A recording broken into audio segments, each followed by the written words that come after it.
ഇത് കയ്യിൽ തന്നിട്ട് ഇത് വായിച്ചിട്ട് ഇത് വിശ്വസിച്ചങ്ങ് ജീവിക്കാൻ പാടില്ലേ? വിശ്വാസം കേൾവിയാലും കേൾവി ക്രിസ്തുവിൻ്റെ വചനത്താലും വരുന്നു എന്നാ.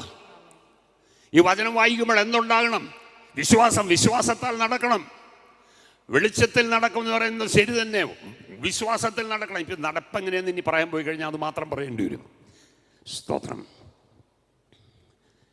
വിശ്വാസത്തിന് റിവേഴ്സ് ഗിയർ ഇല്ല. ജീവിതത്തിൻ്റെ മുന്നിൽ ചെങ്കടൽ വരും, യോർദാൻ വരും, എരിഹോ വരും. പക്ഷെ അതൊന്നും നിന്നെ തടയത്തില്ലെന്നേ. അർത്ഥം ദൈവോപൈതലേ, നിന്റെ യാത്ര പിന്നോട്ടല്ല.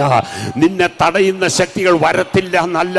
ജീവിതത്തിൽ ഒത്തിരി തടസ്സങ്ങളും വെല്ലുവിളികളും കടന്നു വരും. പക്ഷെ അതൊന്നും നിന്നെ ശാശ്വതമായി പിടിച്ചു നിർത്തത്തില്ല, ശാശ്വതമായി തടഞ്ഞു വെക്കത്തില്ല.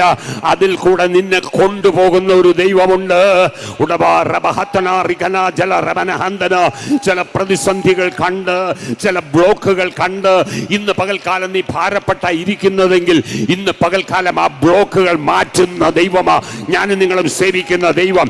നീ ആഗ്രഹിച്ച സ്ഥലത്ത് എത്താതെ വണ്ണം, നീ ആഗ്രഹിച്ചത് സാധിക്കാതെ വണ്ണം, നീ ആഗ്രഹിച്ചത് പ്രാപിക്കാതെ വണ്ണം ചില ബ്ലോക്കുകൾ നിന്റെ ആഗ്രഹത്തിന്റെ മുമ്പിൽ നിൽക്കുന്നുണ്ടെങ്കിൽ ആഗ്രഹങ്ങളെ സാധിപ്പിച്ചു തരുന്ന ഒരു ദൈവമുണ്ട്.